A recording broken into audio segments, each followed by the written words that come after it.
My papa, or translated for you, my grandfather, Major Alfie Sands, was a jolly Irish man and a storyteller. A bit like John Hull, actually. He had a way of telling stories that made you listen, even if you really didn't want to. He would tell stories to his family, to his congregations, to his postman, the shop attendant, the bus driver, literally anyone he stood next to for longer than a few seconds. The art of storytelling was in his bones. Most often, his stories were not actually stories at all. They were testimonies. They were ways of sharing his faith with others, often with a funny twist. But they were not always funny. Sometimes they were him sharing his very serious faith too. I remember being told one of these as a young child. I asked him how he got the scar on his hand. He described in detail a night where he had attended a praise event at the local Salvation Army in Ireland in his early 20s. It was late and there was a really bad storm. He had to walk home in the storm, so he put his army cap under his arm and left for home. The wind blew wildly, and he could barely walk against the strong gusts. Just your average day in Ireland, apparently. All of a sudden, he heard a voice shout, "Put your hand on your head," in an Irish accent, which I'm not going to do. He looked around. No one was to be seen. After all, it was very late, and every sensible person was already in bed. He carried on. A voice shouted louder this time, "Put your hand on your head." Again, he looked round, this time responding with, "Hello, who's there?" No reply. He continued, and the voice shouted angrily this time, "Alfie, put your hand on your head." So in shock, he raised his hand towards his head, and just as it got there, a slate from the roof fell and sliced straight through his hand. Now, that is a cracking story to say about a scar, isn't it? There's a scar on my hand just here, but I couldn't find a pair of scissors, and I instead tried to use a knife to open a particularly tricky pack of bacon. I don't tend to tell that story, though. Roma found the scissors in the dishwasher. But he went on to explain it was the voice of God protecting him, a statement of his faith, a testimony. He told me that story over 30 years ago, yet I still remember every word, every expression, and his joy at telling it. It continues and lives on through me 2 generations on. So why are stories so powerful? And why did Jesus teach using parables? Well, by teaching in parables, the scripture was fulfilled. In Psalm 78, 1-2, it states, "My people, listen to my teaching. Pay attention to what I say. I will open my mouth in parables. I will announce what has lain hidden from the foundation of the world." But there is more to this when you start to look at the science behind the stories. Some of this I've already shared with the band in my own devotions. Now, earlier, the children were able to remember more items when it was told to them in a story. This demonstrates that the brain is more receptive to remember things when there is a narrative. Yuri Hassan, professor of psychology and neuroscience at Princeton University, found on functional MRI scans of the brain, many different areas of the brain light up when someone is listening to a story. Not only the networks involved in language processing, but also other neural circuits too.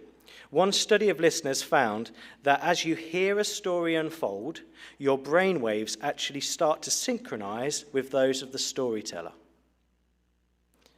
Which I just think that's the bit that I think is amazing. I said this so much to the band. The fact that as Jesus was telling his parables and his stories, that at that moment, their brains were synchronizing with his, just as the 5,000 were when he was preaching to them. I think that's incredible. There's so much we don't understand about upstairs, isn't there? But it's not just the story that has an impact. It's also about the integrity of the storyteller themselves. An example of that might be in healthcare contexts. People are more likely to change their lifestyles when they see a person they identify with making the same change. Anecdotes can actually make health advice personal and more personally important to a patient. A common scenario would be when a patient is facing a medical issue like persistent pain or a concerning symptom. It feels overwhelmed or distrustful of the doctor's assessment. Have you ever felt that way? You've gone to the doctor about something and you haven't really trusted what they've said the pain is about. But a friend, perhaps with a similar experience or seemingly helpful perspective, offers an alternative explanation or suggests a different course of action. This can be particularly tempting if the friend's advice aligns with the patient's own intuition or preferred approach to treatment. Another example is when anti-vaxxers believe internet users an unproven conspiracy over medical professionals. But we're not going to get into that this morning. When you hear or read about something you identify with, or you hear or read about someone else who has taken up something such as meditation, for example, you might be more likely to stick with it or try it yourself. This is why lots of people will listen to the advice of Stacey Solomon or other minor celebrities over trained and educated professionals. But messages that feel like commands, even good advice from a friend, aren't always received well. There's lots of nods, so I think that's hit the mark. If you feel like you're being pushed into a corner, you're more likely to push back. But if someone tells you a story about the time they too had to restrict their diet to improve other aspects of their health, the information will likely come across less like a lecture and more like a personal shared experience to which we as the listener are more open. And this is why testimony and devotions are so important to the growth of our church and our faith. Sorry to say, we are less likely to listen to a vicar, or even, dare I say it, the corps officer, than we are our fellow churchgoers or friends within our church family. Shared experience can bring us closer to God. Although we miss having our offices, I have been really blessed by the meetings during the sabbatical. Different church friends, different perspectives, different stories. It's therefore the responsibility of each one of us to share our story with others. But you might be thinking, how can a story about my faith have an impact? I'm a real big fan of TED Talks. Is anyone a fan of TED Talks here? No one sad enough? Just a few. I was more of a fan until Gary did one, and then it kind of lost its shine with me. But I want to show you a very short clip. This is one of my favorites. It's actually called How to Start a Movement. But as you watch, I want you instead to think, instead of how to start a movement, I want you to think about how sharing your story could multiply God's kingdom. So ladies and gentlemen, at TED we talk a lot about leadership and how to make a movement. So let's watch a movement happen, start to finish, in under 3 minutes and dissect some lessons from it. First, of course you know, a leader needs the guts to stand out and be ridiculed. But what he's doing is so easy to follow. So here's his first follower with a crucial role. He's going to show everyone else how to follow. Now notice that the leader embraces him as an equal. So now it's not about the leader anymore, it's about them, plural. Now there he is calling to his friends. Now if you notice that the first follower is actually an underestimated form of leadership in itself. It takes guts to stand out like that. The first follower is what transforms a lone nut into a leader.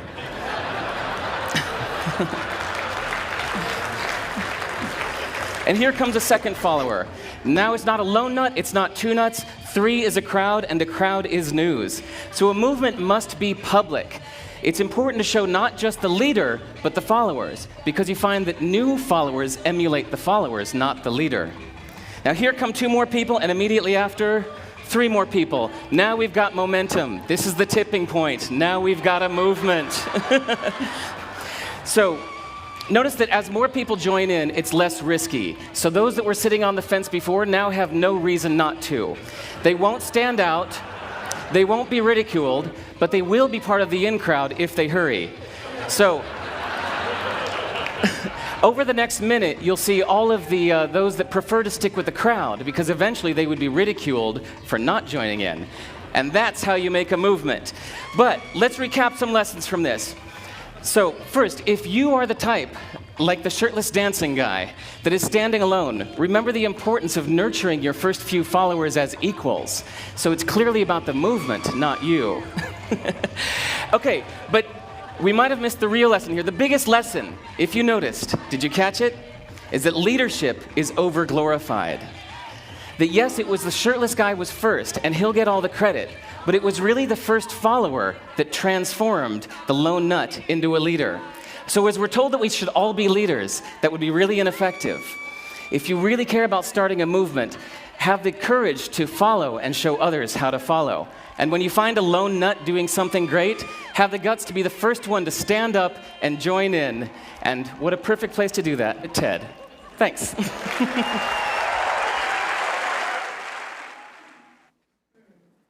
I love that video. It tells us so much in such a short space of time. It also taught me a few dance moves, which I regularly impress my wife with. So I asked how your story of faith can have an impact. Well, Jesus is the lone nut from the video. He is showing us an example that doesn't necessarily fit with the current social norms. His way, his truth, and his life stand out like a sore thumb. So much so that people think it's crazy to be a practicing Christian. Our role is the first follower, or the underestimated leader. As the presenter said, it takes guts to stand out like that. The first follower is what turns a lone nut into a leader, after all. Our role as the first follower is to share our story with others and encourage them. As we discussed already, the presenter confirms that new followers emulate the follower, not the leader. In other words, we must model Christian living in order for others around us to understand what it is to be a Christian. Their faith and knowledge of Jesus will grow over time, but in the first instance, new followers will emulate the follower. The clip continues with more people joining at a greater pace, because the more we share, the more we emulate God's Christian living, the more of us that do it, the less risky it becomes for new followers. In recent weeks, it does not surprise me that Pastor John Hull, Major David Chadwick, and Della have all focused on a similar message, challenging us to reach out, stand up for Christ, and to build his kingdom. Last time I led a meeting here, which I've only just gotten over, I spoke about Matthew 5:15. Neither do people light a lamp and put it under a bowl. Instead, they put it on its stand, and it gives light to everyone in the house. In fact, Paul used that very verse when he spoke a few weeks back. I've always been what I thought was a discreet Christian. In fact, for years, my tactic for sharing my faith was an interesting one. When I started a new job or joined a new club or met new people, I would let them get to know me first, because I wanted people to see me as normal and fun. Don't laugh. Then, when I felt like I was accepted, that's the point in which I'd tell them I'm a Christian. Surprise! In my mind, this would help to break down some of the barriers that admitting being a Christian might present. If people could get to see me and to see that I'm normal and not a Bible basher, then finding out I'm also a Christian might help them to think that it isn't that bad after all. But I realized that I was putting my light under a bowl instead of on a light stand and not following Scripture. So when I started my current school, I made sure that being a Christian was one of the first things I told them. The students, the staff, and the parental community. I realized that it's one of the most important things about my identity. It says more than anything about who I am and what I represent. I've now worn my uniform to a number of school events. In fact, I'm going to be playing the last post at the Ongar Town Festival this afternoon. We'll see how that goes. Kim, I'm not looking for your job, don't worry. No. And please don't come. Thank you. But the conversations I've had with colleagues have been profound. Their respect for me and my beliefs beyond all expectation, my sharing of faith, or my story, from the beginning has opened doors. The TED Talk presenter's final point is important for all of us. If we want our faith to prevail the modern challenges of today, we must have the courage to follow and show others how to follow. Sharing our story of faith of Jesus is the crucial part of the growth of our movement. The love of Jesus, because Scriptures tells us that knowledge of the mysteries of the kingdom of heaven have been granted to you.